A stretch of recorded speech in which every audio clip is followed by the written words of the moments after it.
Good morning, everybody. Welcome to the Forgotten Fiction. My name is R.J. Huneke, and I want you to give a warm welcome to Philip Fracassi, who is joining us from his Boys on the Valley tour. He's got a bevy of stops remaining. He's going to Maryland, he's going to Pennsylvania, and on Thursday he's heading to my local shop, the Mysterious Bookshop in New York City. I'm extremely excited about that. I'm going to put links to all the tour dates and to if you happen to be in the New York City area, or if you want to order a signed book from the Mysterious Bookshop, they have that there. And let's see. Yeah, Philip,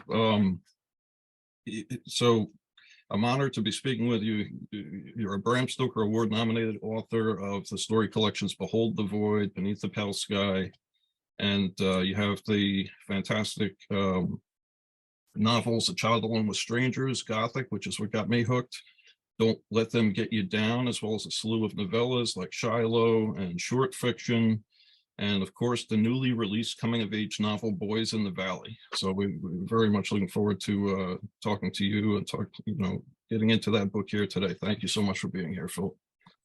Yeah, thank you. I'm excited to be here, man. Coming to you live from a hotel room in Annapolis, Maryland today. That's the capital for the best crab in the world. Oh, there you go. No idea.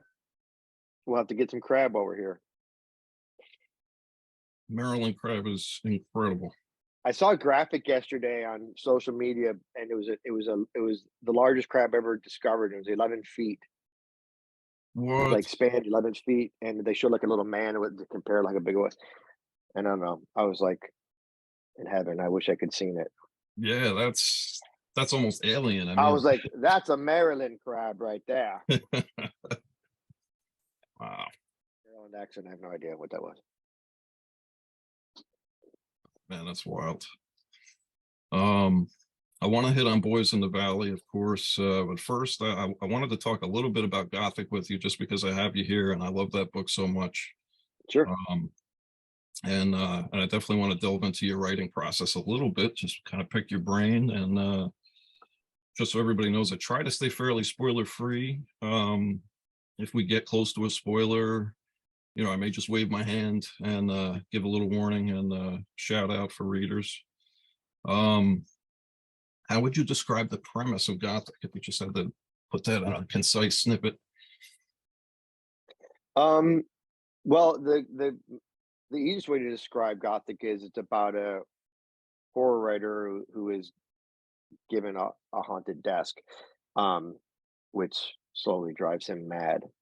The slightly extended version would be that, yeah, it's about an aging horror writer who has had his heyday and is sort of on a decline and kind of lost the spark, kind of lost the muse, and his partner gives him a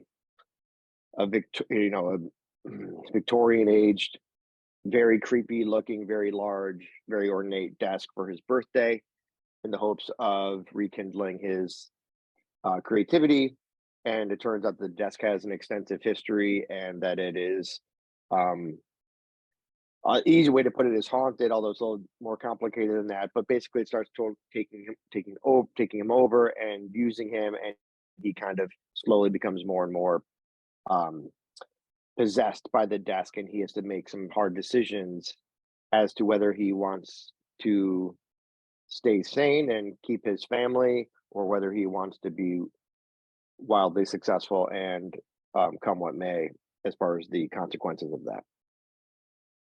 And it's supposed to be like a lot of fun. It's not supposed to be taken very seriously. And it's also supposed to be, I wrote it very thematically. I wrote it very much as one would, in the style and stylings of maybe like an 80s horror novel. And also there are some heavy themes of, this aging writer whose heyday was in the 80s and 90s. Now he's in the 2020s, and it's a different world to him, and he's trying to come to terms with some of the more politically correct modern thinking elements, as he's sort of also got, but he's also got one foot sort of in the 80s, and also he's got this desk possessing him, which wants to really take it to a different level. So there's sort of a bit of a undercurrent of sociological or socio-political themes, but for the most part, it's just supposed to be a big, rompy, fun book. It's kind of like my version of like a Sam Raimi movie if it were a novel. Very cool. Evil Dead-esque. It, yeah, the tone of the book was very much inspired by Drag Me to Hell, which is one of my favorite movies. I would say tonally, that's what you're pretty much looking looking at. Yeah. Oh, that's awesome. When writing, I love to use setting or certain inhuman elements and actually treat them as a character in the story. And so the desk, yes, the desk is the center of the story, but I felt like it was an active antagonist. Oh You know, yeah. Yeah, just I that, think people seem to be caught off. I don't want to say surprised, but people seem to be pleasantly caught off guard that how scary a desk can actually be when given the right supernatural push. But yes, definitely a character. and did you plan that out, or did it grow more and more as the story was going? It was like more and more, like this is gonna, As far as the characteristics of the desk itself, yeah. um, yeah, they were pretty planned out. Yeah, I'm a big planner, outliner. I don't write anything until I've done a very extensive outline. And actually, Gothic was a screenplay. I'd written it as a screenplay first, Oh wow. and and um and honestly, I don't.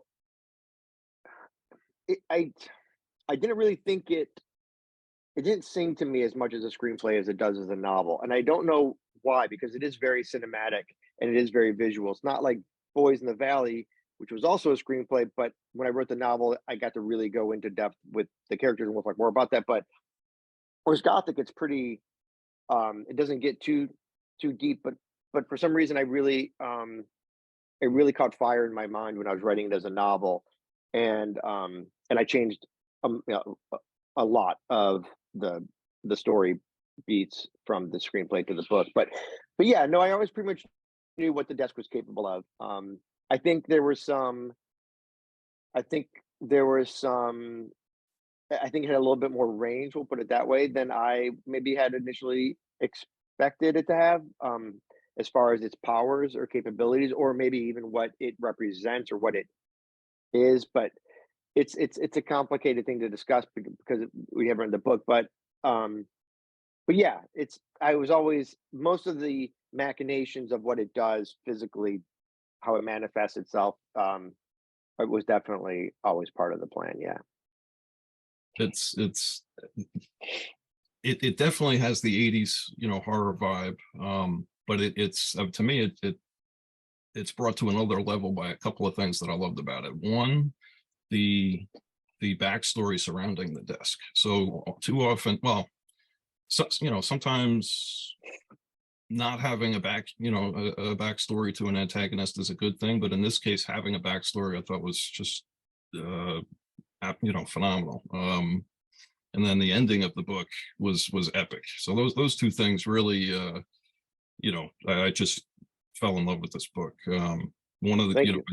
and you have a lot of great lines. So a favorite quote of mine from a chapter of the desk's history: "To live in what lies beyond, eternally entangling his spirit with madness." Anybody that hasn't read this book, it may or may not drive you mad, but it's a really, really, really good read. You'll enjoy the ride. Yeah, I think it gets. I think to your point with your pull quote there, I think it gets a little more cosmic than I had originally anticipated. I think that was probably the what I was trying to say a minute ago. Uh, yeah, it gets a little. It bleeds into cosmic horror territory a little bit. Are you a fan of Lovecraft? I yeah, like any horror writer, I look up to Lovecraft's work. But and when I say cosmic horror, I should say I don't necessarily mean. Can we knock that down one notch, babe? I don't necessarily mean Lovecraft. I more mean it gets like it literally gets into cosmic, meaning it gets into like horror that is not of this earth, and it kind of gets into like that's kind of what I mean when I personally use that term. But Lovecraft gets the nod on a lot of that stuff. But like my story collection, Behold the Void, I think of as cosmic horror. A lot of the stories is cosmic horror, but they're not Lovecraftian. I don't. I do. I'm a fan of Lovecraft the same way I'm a fan of like, Bram Stoker or any of the or Walpole or any of the legendary Radcliffe, any of the legendary, writers of Gothic or horror. But it's not. I wouldn't say he's an inspiration to me personally. Not that you asked, but I do like his writing. I don't mind it. A lot of people hate his writing. I don't mind it. I think it's a style. Yeah, yeah, no, I definitely enjoy that's like a unique voice there. Um so it's important, I think, to recognize that this isn't just like a haunted place or a haunted house in Gothic. The desk takes on so much more than that, and we learn about many people that have been irrevocably tied to the desk for a long time, generations. Right. Um, the more we learn, the more we want to learn, the more we fear, as the desk is playing with Tyson Parks, leading up to the incredible ending. So, two-part question: what kind of research and/or inspiration did you put into Gothic? And two, did you know? And you probably answered this a little bit earlier. How it was going to end, but I guess. Yeah, well, I guess I'm sorry, did you know maybe quite how it was going to end, or did that change? As you said, some things changed for you. Um. Yeah. So I did know. I did know how I wanted to end it. I've actually had a few different variations of the ending. I had because I had this screenplay ending, which was totally not something I wanted to repeat for the book. Um, and then I had an ending set out for the book. And actually, at one point, um, I'm just making sure none of this is. I don't think any of this is spoiler. At one point, I was actually thinking about having an alternate ending to the book, just Okay. to, like I was going to have the book end, and then I was going to have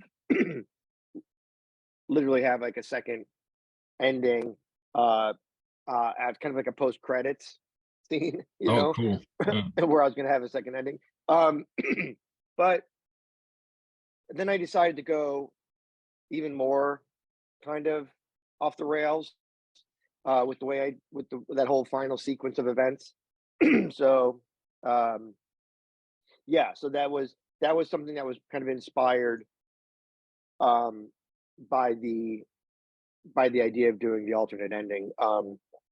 Because yeah, I will say that this is probably one of the rare books I've written where, um, the ending was a little bit of a surprise even to me. That so, but it but it worked perfectly for what I was trying to do in that story. So I was very happy with it. And that's one of those things. A lot of writers don't like the outline because they're like, I just want to be inspired as I'm writing it, and I want to be surprised. I'm a huge outliner, but even I'm, often surprised when I'm writing, and I don't have a problem if I like it better, than what I have already pre-planned. Then I go with what I like better. So nothing wrong with outlining, kids.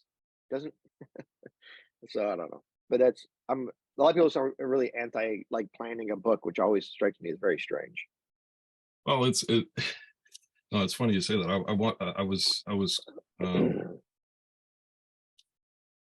Um, just looking through.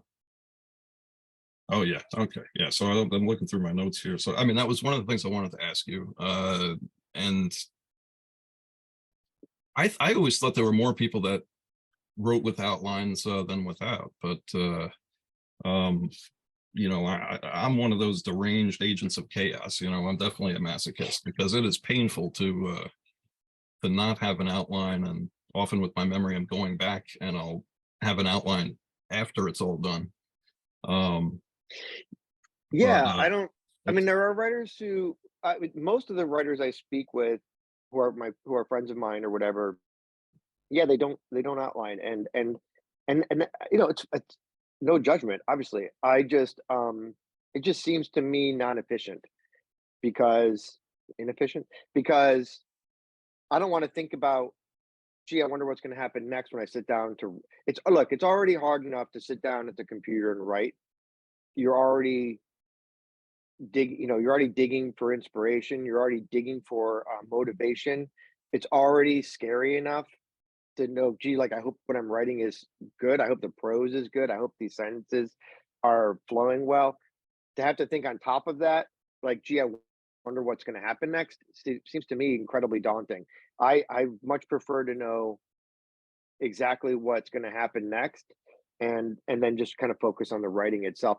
Which maybe a lot of maybe one of the reasons my first drafts are ultimately very clean. I don't do a ton of rewriting.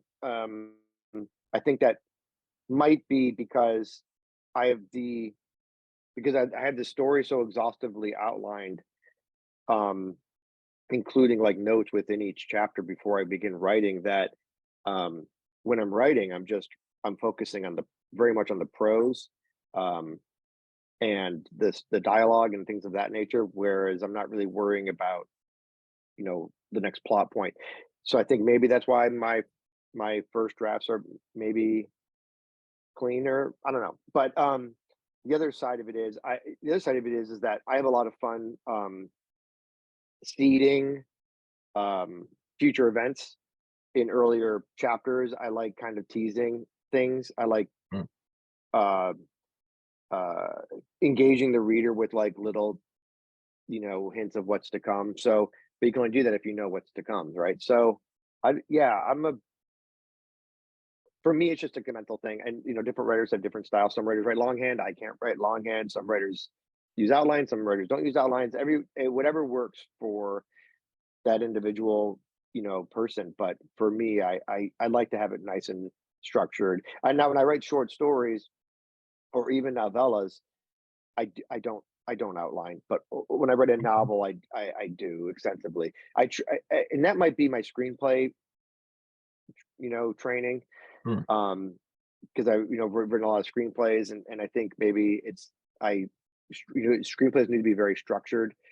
Um, by definition, they need to be technically structured for film or TV show. So I think my experience writing screenplays, I think, plays a lot into when I'm writing a novel. I think very much as a feature film, um, that I'm writing in prose. So maybe that's just maybe that's why I'm an outliner. But yeah, I agree with you. I'm surprised at how many writers, very successful writers who write awesome books, yeah, they just kind of like go and make it up as they go along, which is very cool sounding. But for me, it'd be daunting and would drive me nuts because I don't like writing and then going like, oh wait, that doesn't work because now I want it, and all those words I just wrote are worthless. That would be it would depress me too much. It's pain. I mean, I improvise. When I play poker, I can't not improvise. So it's fun improvising with the writing, although it's very painful at times. You very Yeah, painful. I would like to try it one time.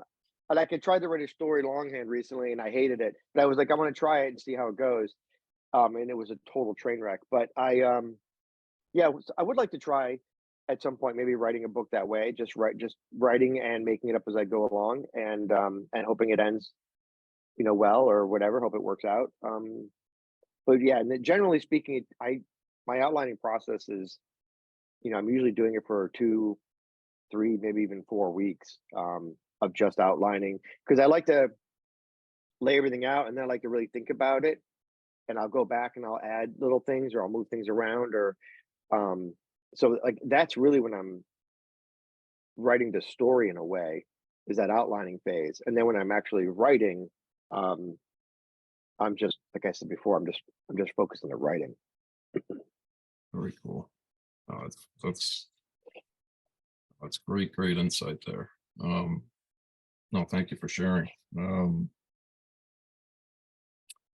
I y- I can't help but think of writing as an addiction a good one, but if I don't get enough writing in every day, I'm hurting until I get to that next day where I can do it. And so definitely related in some ways to Tyson in the book. And was just curious if there was any special lesson or moral hidden in there for writers. No, Okay. no, but Okay. but you're right, right? It's the idea of that that addiction of writing and creating, and I think and even more so the frustration of not being able to come up with something new, something fresh, or I would say more to the point, the fear of not being able to come up with something fresh or new or interesting. And I think generally speaking, writers talk a lot about imposter syndrome and they talk a lot about fear. And I think the reason for that is that writing is um, writing is not something like, and I don't. I'm always so afraid of offending anyone, but my point is, I think writing is very much an inspired craft, meaning it's not necessarily, although there are technical aspects to it, and although you can train some to some degree for being a writer, you can go to school, you can get an MFA, whatever it is, um, or you can. It's very much when you write, it's very much inspired, and meaning you're pulling from inspiration. You're not just it's not a skill that you can just sit down and enact your skill set. So I think that it what's scary because when I a better way to say all this, I'm stammering. The better way to say all this is a lot of times when I write, I'll write like for 3 hours and I'll be done, finished writing, and I won't, and I'll remember what I wrote, but I'll go back and reread what I've written. I won't remember writing a lot of it. Like people like you quoted a line from Gothic earlier. People pull quotes from my books a lot, and they'll regurgitate them on socials or whatever. Then I'll be like, no idea, no memory of writing that. Or I'll be rereading my own book for editing purposes, and I'll be like, wow, that's a really good passage. I have zero memory of writing it. I don't recall thinking about that. Like, oh, I'm gonna do this. Like it's all just kind of flows through. So I think that's why it's very scary to be a writer because you're relying on that energy that kind of comes from a source just behind you and it comes through you um, to manifest.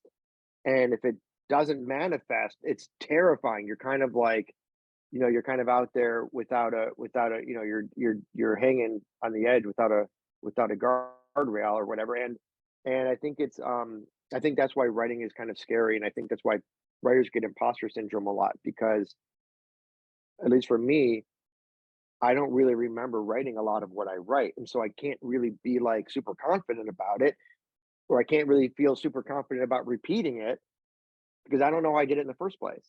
And I think that's why it's such an interesting art form because so many writers I think must feel the same way because we can't sit down and replicate. It's like it always has to be an inspired. And there are authors who do that. They do sit down and replicate the same thing over and over and over again, book after book after book. And you can tell it's just rote. You can tell it's just phoning it in. It's just, I'm just going to do what I need to do to get to this next paycheck or whatever. Formulaic. And I think, Yeah. yeah, very formulaic and I think that's why I'm a big believer. For me personally, I really want every book to be different. I think if you read Gothic and then you read Boys in the Valley, those are two very different styles.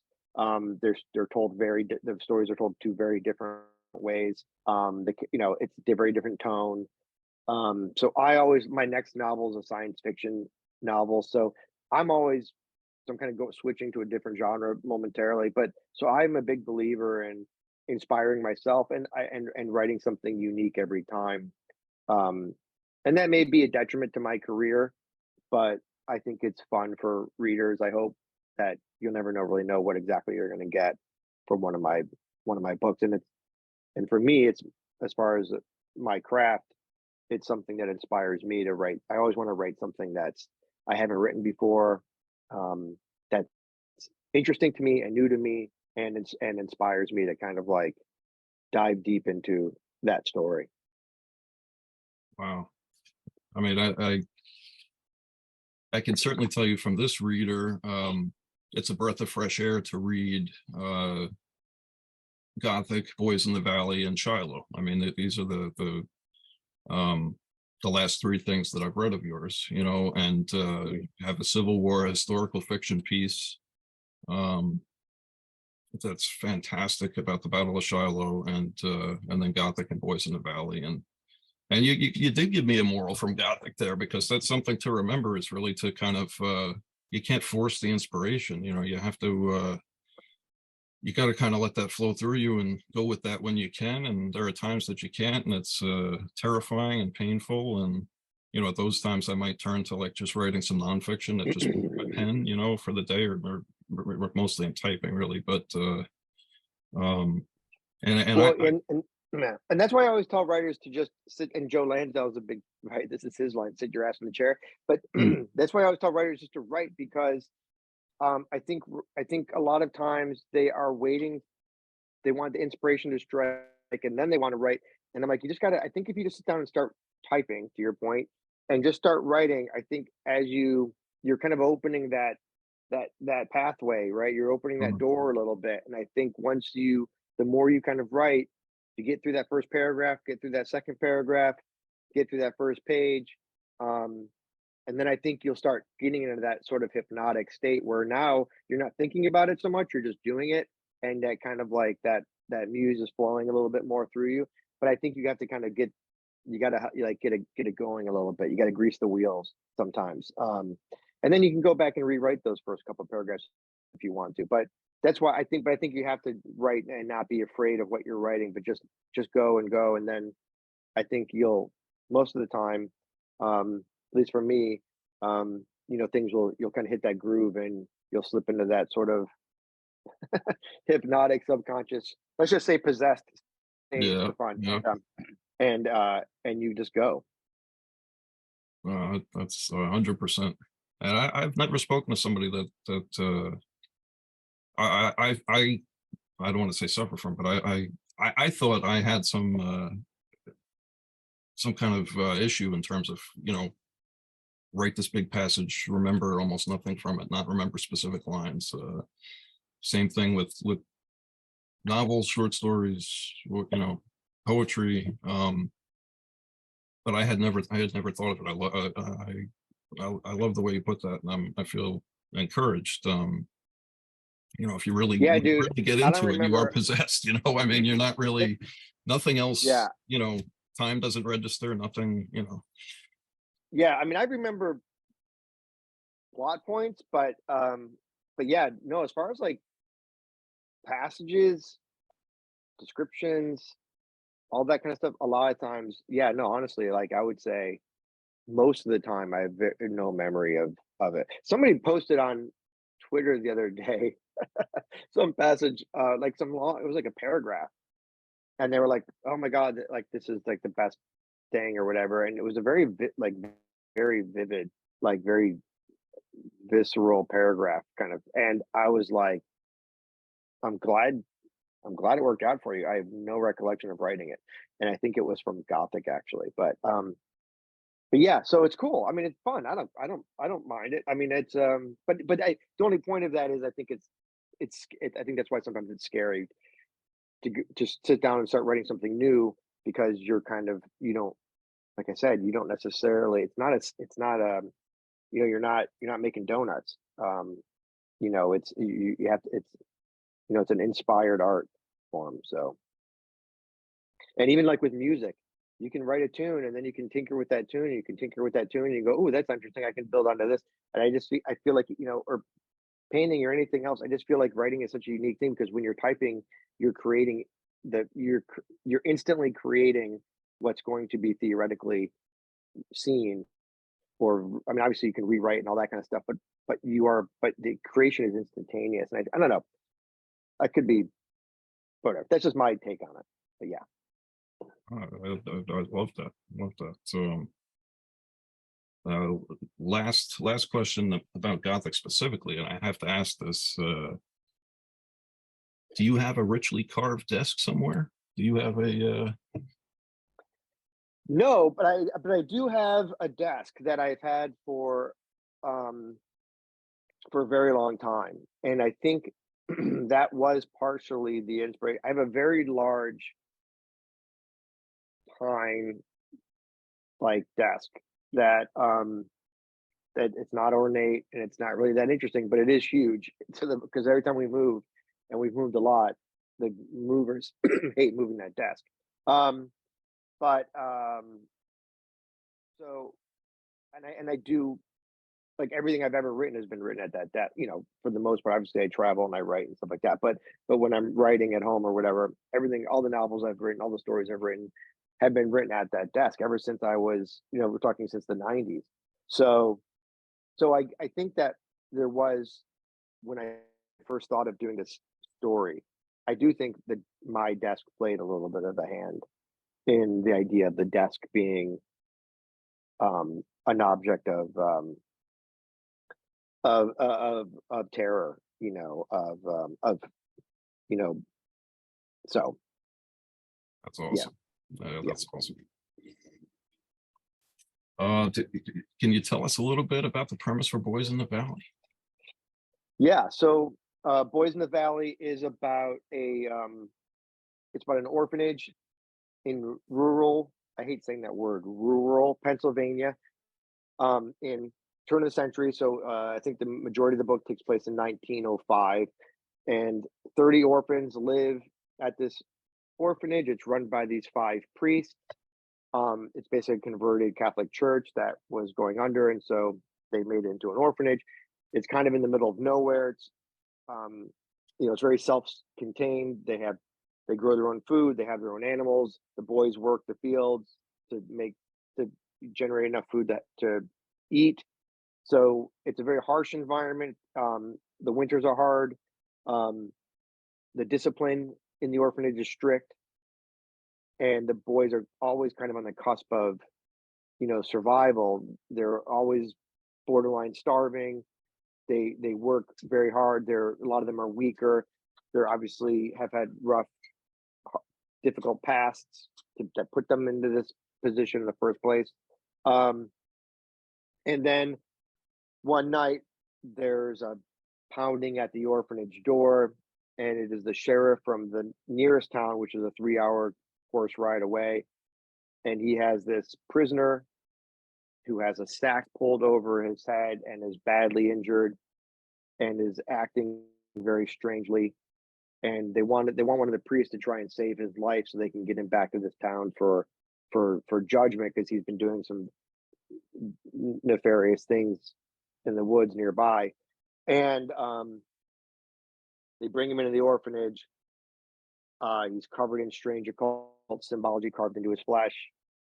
He's acting, like I said, we'll just go with very strangely. And he dies. And there is an evil that was inside of him that is then released into the orphanage, and it infests some of the children that live there. Some of the children are infected and infested by this evil, and some of them are not. And so the whole story is about what happens when you're in this isolated, you know, structure and poor conditions with a lot of anger and resentment, and um already close to bubbling over. And now half these kids are basically, I don't want to say possessed, but they are definitely infiltrated by this supernatural evil presence, and they act out very violently. And how the two factions of children interact from that point forward is the basis of the story. It's, So I'm sorry, go ahead. no, that was it. Yeah. It's an absolute classic. It's such a Thank you.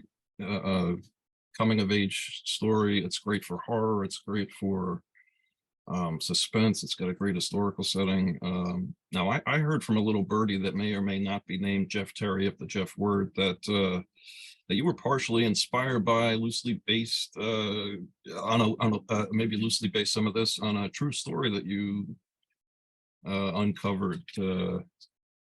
Yeah, What would you like to tell yeah. us about this? Normally Jeff's a big liar, but in this case, he's telling the truth, right? Um, uh, no, he's not a liar. He's a wonderful guy, and a friend of mine. So yes, yeah. So like I don't know, around 10 years ago or so, I was writing a lot of screenplays. This is my sort of my screenplay phase of my writing career, and I was writing a lot of stuff for like Disney, and I wrote a Lifetime movie, and I was kind of coming up with ideas, horror ideas, because I had this pending meeting with, like, I'd met with Jason Blum at Blumhouse a couple times, and I had this, and he wanted me to come in and pitch ideas to their film guy, and so I was kind of trying to come up with some fresh ideas to pitch, and that's why I was kind of ransacking the internet for inspiration, and I came across this article. I have no idea. This is a long time ago, but basically, the basic gist of the article was there was this orphanage at the turn of the century in rural Pennsylvania, and during like a yearly wellness check or whatever of this orphanage, it was discovered that um, a majority of the boys had disappeared, and without explanation. And there was some sort of ensuing investigation. I think the orphanage was ultimately shut down, and nobody ever really figured out what had happened to all these children.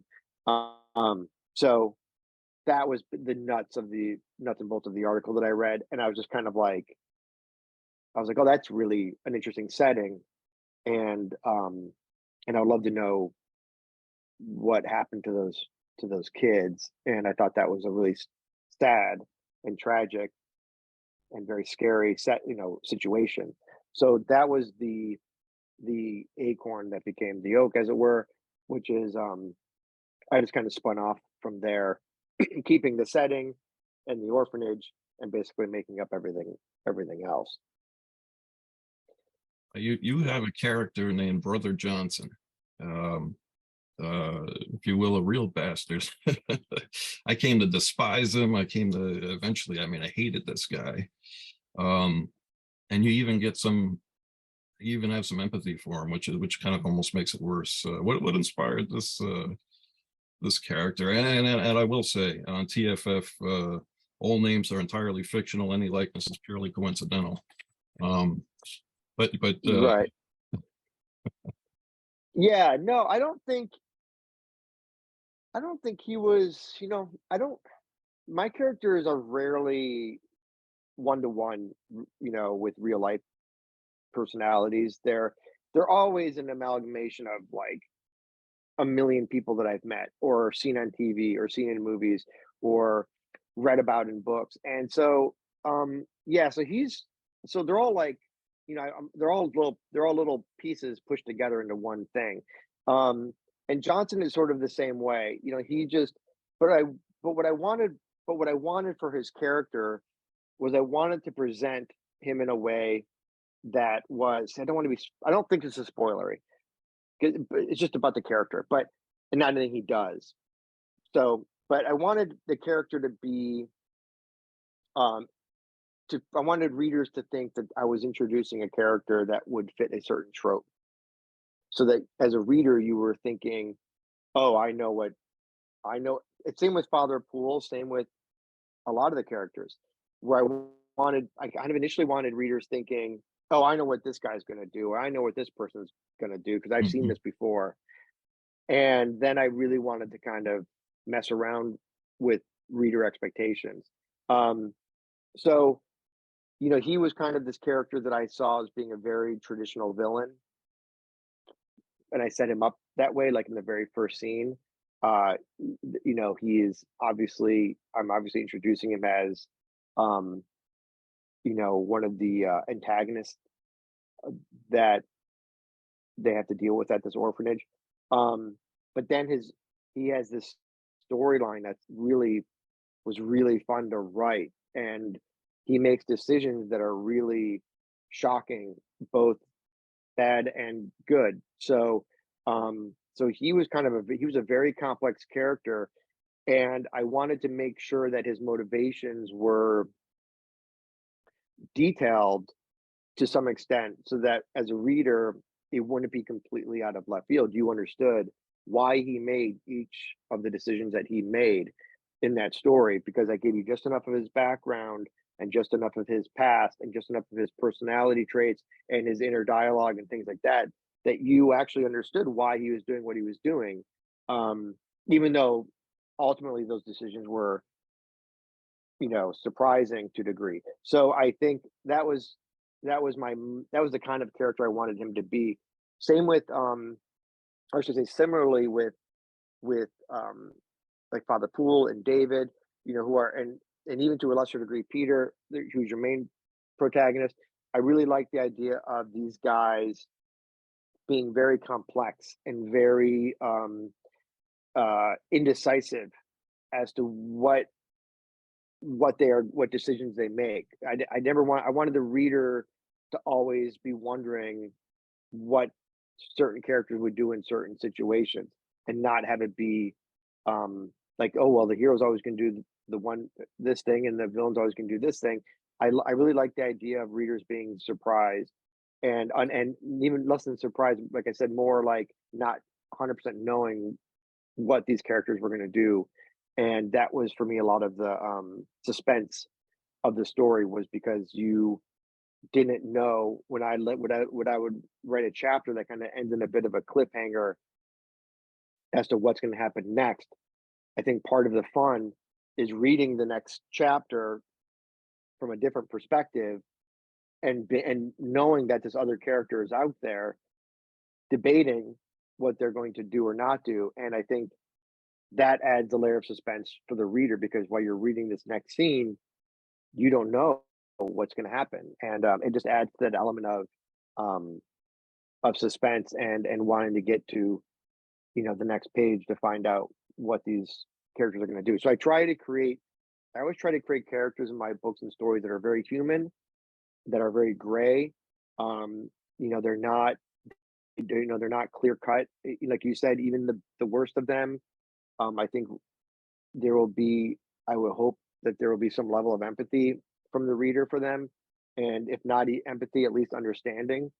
And so that's something that I work very hard on is developing characters in my books that are complex and human, and and interesting and believable, so that when things happen to them, the readers are feeling what they're feeling a little bit more directly. So I think characters is for me the foundation I build, so much else on. The story is everything's I always say this, everything serves the story and so the characters have to serve the story and the setting has to serve the story and the way I write it has to serve the story. But characters for me are what are is the, is the coal on the engine. So that keeps it going, keeps it interesting for readers.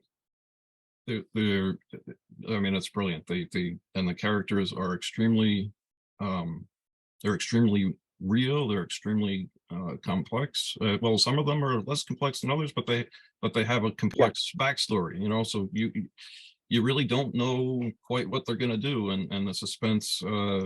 Yeah, I mean, it really does build, especially if a chapter shifts to another character, and you're still wondering with the inner turmoil going on in their heads, what they're going to come out and do, and it's most of the time it was unexpected, and but seemed like what they would do. It was and Johnson's one of those, like, to have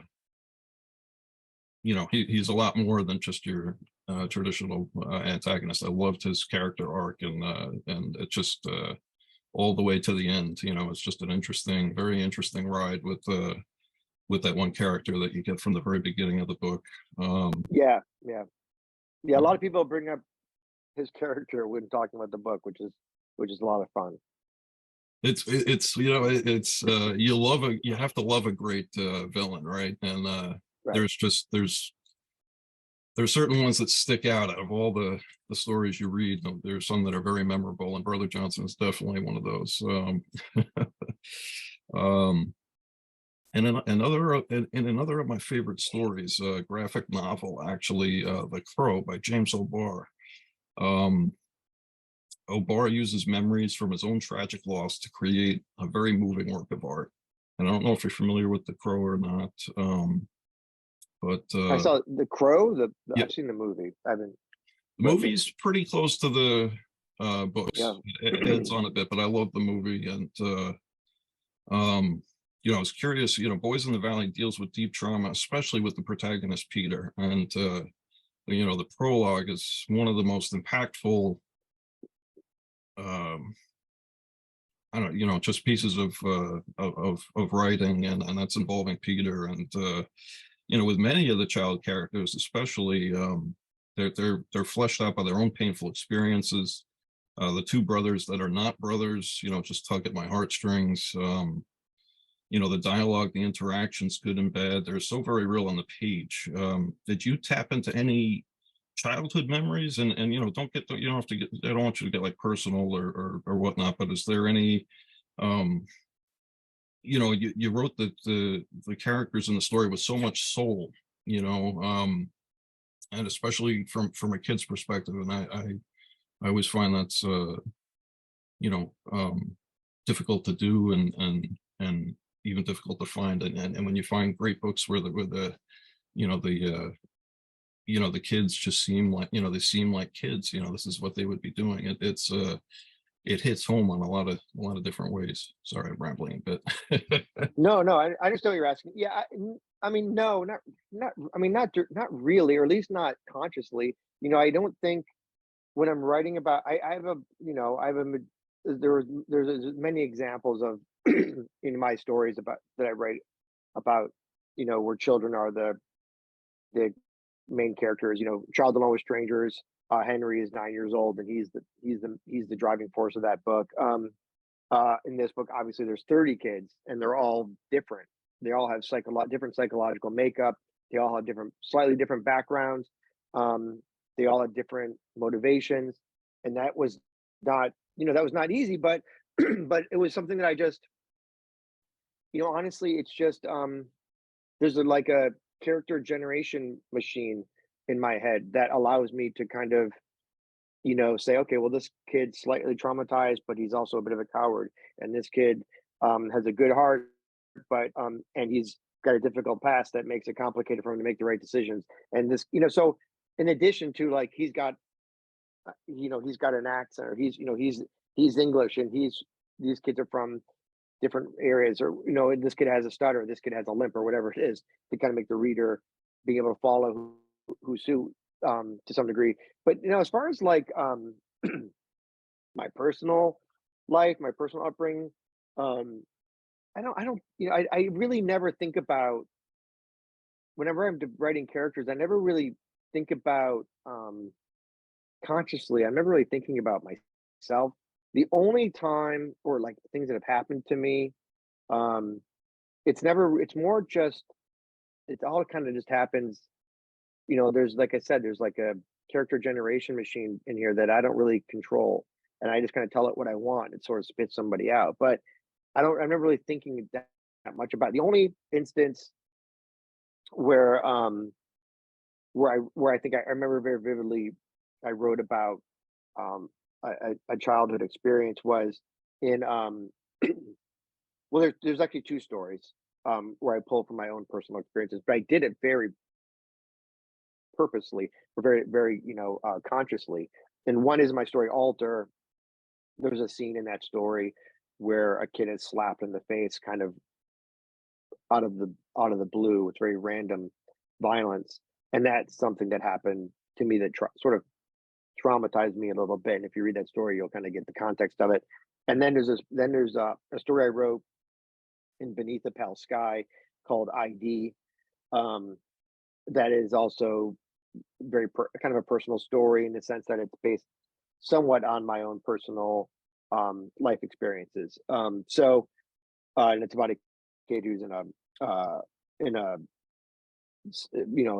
nut house, in a mental hospital. So, and and sort of then what happens once he's released from that hospital. So some of those are the two stories I can think of that where I do pull from my own personal experiences, but other than that, it's they just manifest.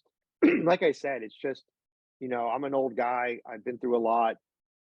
I've met how many millions of people in my life and seen how many movies and all this other stuff.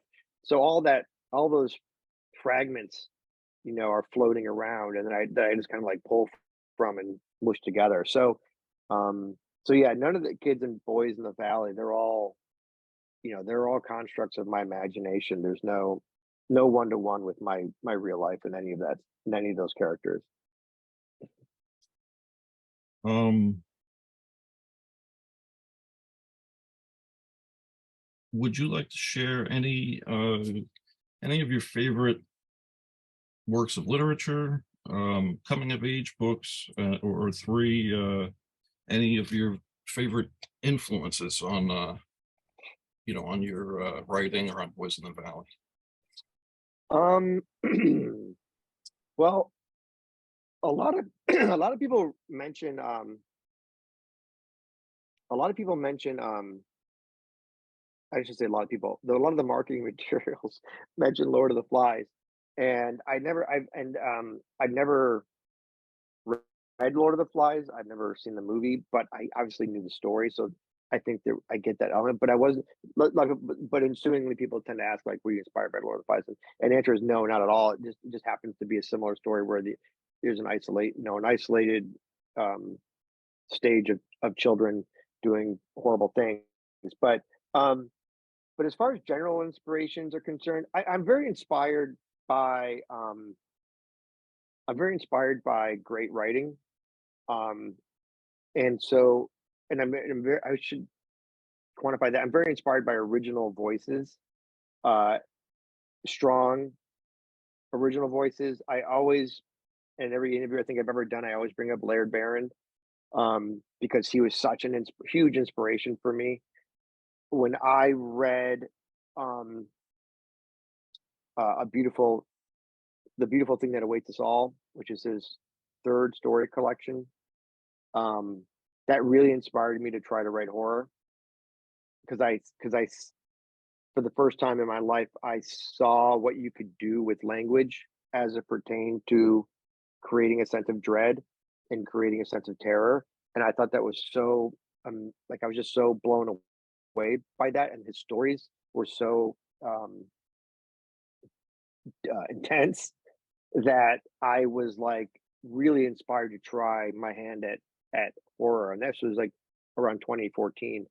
And and then on top of that, his prose is so uh, unique, and it's so dense, and it's so it creates such a sense of, like I said, terror and dread just reading the prose before you even get to, and also creates a sense of sort of like, cosmic horror in a way, just because of the things he drops into his into his prose and into the language, and then on top of that, the stories are terrifying.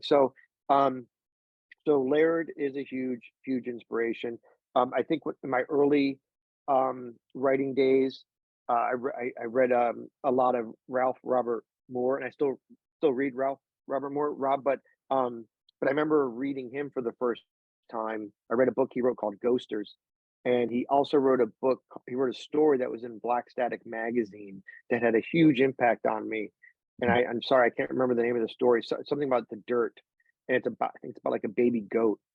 But Yeah. it is probably one of the most disturbing things I've ever read. Mm. But it was so visceral, and it was so tactile and so shocking that I kind of fell in love with the idea of creating something like that. And he was, if you haven't read Ralph Robert Moore, you should definitely go pick up one of his books. All of them are self-published, but and if I think because that's what he likes to do it.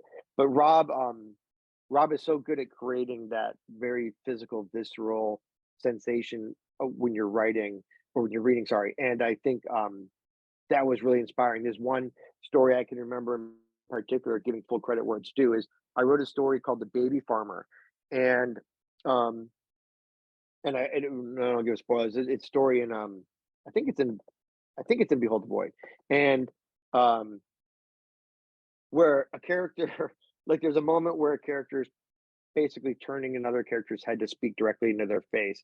And instead of just having the character turn that other character's head, and I'm going a little bit by memory, so I wrote it like a long time ago, like they stick their toe into the character's mouth and pull it toward them. Things like that.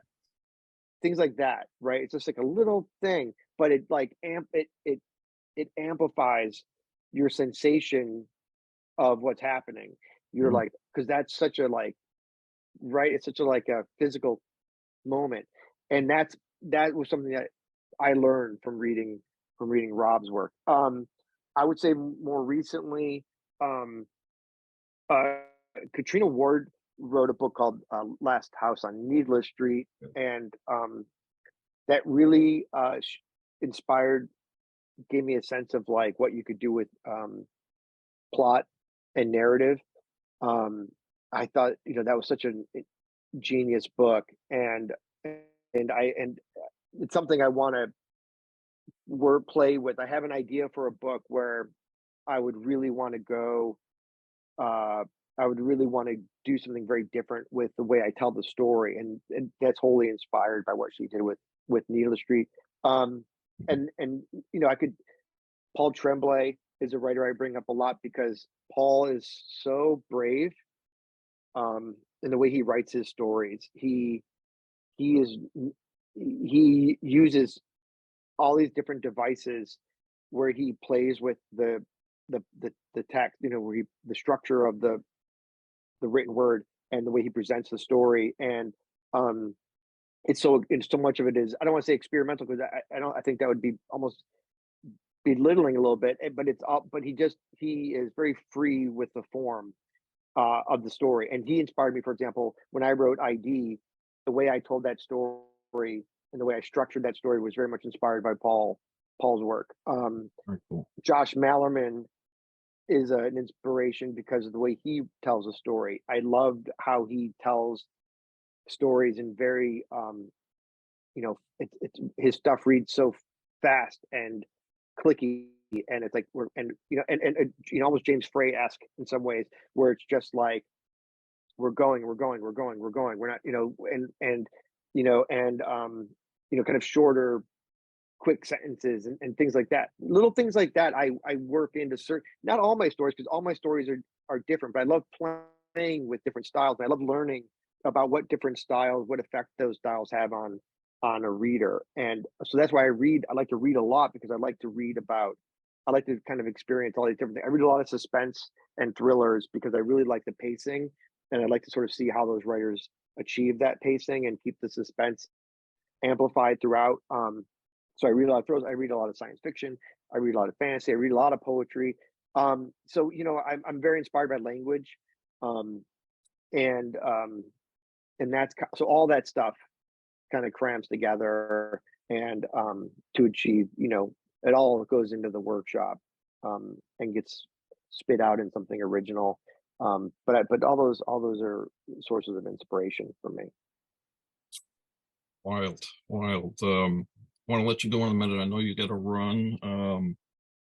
Uh, is there anything you'd like to speak to? The new science fiction you have coming? I'm a little bit of a sci-fi nut, and Yeah, I wrote a Civil War. You mentioned Shiloh, so I actually wrote a Civil War era novel. Um, and I don't know. I was originally going to give it to a publisher I'm already working with, but I think it's just a different. I don't know. I think the vibe is kind of unique. So I'm not sure where that's gonna end up, because it's kind of a complicated story. And that's another example of a book that I wrote where I wrote it very differently than anything else I've written. It's very paced. It's kind of a slow burn. It's historical fiction essentially. Um, and there's a lot of like information in it that is was it research intensive. So it pulls from like ancient biblical text. It pulls from history of like witchcraft and witch hunters. It pulls from Civil War history. So it's a big, it's kind of I don't know. There's a lot of stuff in it, so it's not like one of those popcorn beach books. So I'm not so that's something I'm working on trying to find a home for. The sci-fi book has been sold. Um, I don't know what I can say about it because one, the publisher hasn't announced it yet. It is a imprint of a big five, so that's great for me because I love that they get the books out there to bookstores and people get into people's hands, and so I'm excited about that. But they haven't announced it yet, and so people know listening. The reason writers say stuff like "I can't talk about it" is because the publisher has that right to to to to announce the book title. So they pay for that, right? So that's Sure. why writers are always deferring to publishers, just so people don't think I'm being a jerk. But so, and also the title is probably going to change. So it wouldn't do me a lot of good to tell you the title, but I can tell you that it's a time travel novel. Um, it is a thriller, and it is pretty much about this one scientist, and she is created a groundbreaking new um, method for time travel that we haven't hopefully seen in any art form to date. It is based on real science, or at least real theoretical science. I was able to speak to a NASA physicist about a lot of the stuff that's in the book. I was able to speak to a few other experts, and I based a lot of it on science that I've read. So it is hopefully something that will be gratifying and satisfying for uh, science fiction folks as well as for thriller readers. And I think there's also definitely some horror elements. Cool. So to hopefully keep it chilling, and and there's some good old fashioned violence in there. But it's yeah, and also has a kind of a supernatural cosmic element as well. A very slim one, but there's a thread of that. So it's kind of a fun book. The publisher who I'm working with is very excited about it, which excites me. I think it's going to be coming out.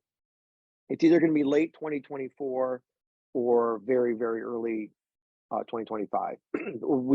They're still deciding. So but that's what the book's about. And then I also have a new short story collection called "No One Is Safe" that's coming out next spring, and that's going to be released by Lethe Press, who have put out my past two story collections. So I'm very excited about that as well. It's 14 stories, as original novella in it, um, and Good. they're all really like kind of fun. It's kind of got a pulpy feel to it. The cover is very pulpy, for example, and you can actually go to the Lethe Press website, type in "No One Is Safe" or whatever, and it's available for pre-order. So that's out there. Yeah, so that's what I have coming out, but that's what the science fiction book's about. And then I have another novel called um, Blue Butterfly, which is a speculative thriller that at some point, hopefully, we can find a home for. And that book, at least in my mind, is the first of a trilogy, and I've already outlined the next two books. So I'm hoping we can find a home for that because I would love to write that trilogy. Um, but right now, my slate's kind of full, so I'm not sure when all that stuff's going to happen. But it'll get out there eventually. That's awesome. I can't wait I'm looking forward to reading all of them. Thanks, That's man. awesome. Um, thank you so much for coming on. I want to implore everybody, if you have the chance, come down to see Philip Fracassi on his book tour for Boys in the Valley. He's hitting up Maryland, Pennsylvania, New York City, Boston, I believe, right? And Yeah, this is my tour T-shirt. You can't see the back nice. of it, but you can sort of see the back of it. Yeah, Yeah, it's got all the dates written on the back. My wife designed this for me as a surprise, and yeah, so you can actually buy these on my website. But so yeah, I'm very cool. excited. Yeah, I think I'm coming up. I'm in Maryland now, and then I've got, like you said, I've got Pennsylvania. I'm going to be in Doylestown with Chuck Wendig, and then I'm going to be in New York City with Clay McLeod Chapman. I'm going to be in New Jersey. I'm going to be in Boston with Paul Tremblay, and I'm going to be in Beverly, Massachusetts with Chris Golden, and then I'm going to be in Toronto with um, Nick Cutter, Andrew Sullivan, and Ian Rogers. And then I get to take a few days off and Good. sleep, and then I'm going to the UK, and I'm doing events in London with Katrina Ward at Forbidden Planet, and I'm doing FantasyCon in Birmingham, and then I'm doing an event in Bristol at Waterstones with Tim Levin. So, and then I get to go home and take a few months off and write. I start writing again and get the new book out. But I'm really enjoying the tour. It's been so great. I've met so many readers um, who have come driven hours, like 2, 3, 4 hours to come say hello, and I'll sign a big stack of books or a box of books in some cases. And it's been great. And I take, a lot of times we'll go out and have beers afterward, or we'll take photos and chat. And all the bookstores I've been to, I think the whole tour is 24 or 25 stops, and I'm about 18 or 19 in. So, getting there. But it's been an amazing experience. And it's been a lot of logistics for me, and my wife helped with all the logistics really. And but reaching out to all these bookstores and paying for all this stuff has been, it's been a bit of a stressor because you want it to go well. But it has. It's been really amazing. And also driving through, parts of the country that I've never experienced before has been such a cool thing. Like driving, like we got to really experience Kentucky and Oklahoma and Arkansas and Virginia and West Virginia. I think one day we drove through like 5 states in one day. Oh, wow. So it's been really cool, and we're both having a blast, and so excited. Yeah. So if you guys are anywhere near the East Coast stops, please come out and say hi, and we'll go get a beer or something. Awesome. I'm definitely going to come out to New York City. I can't wait. Oh, cool. Awesome. Thank you so much for doing this, and all, the tour means so much to readers. So, thank you for putting in so much work and effort there, you and your wife, and I can only imagine it's got to be frantic. And so I really especially, appreciate you taking some time to speak to me today and speak to everyone here. All the best on Boys in the Valley, all your future writing. I'm very much looking forward to all of it. And, this was a blast. Just thank you so much, Philip, for doing this. Thank you, man. I really appreciate it. All right, everybody, go check out the tour. Link is in the comments, and be well. See you Thanks guys. Thank you so much.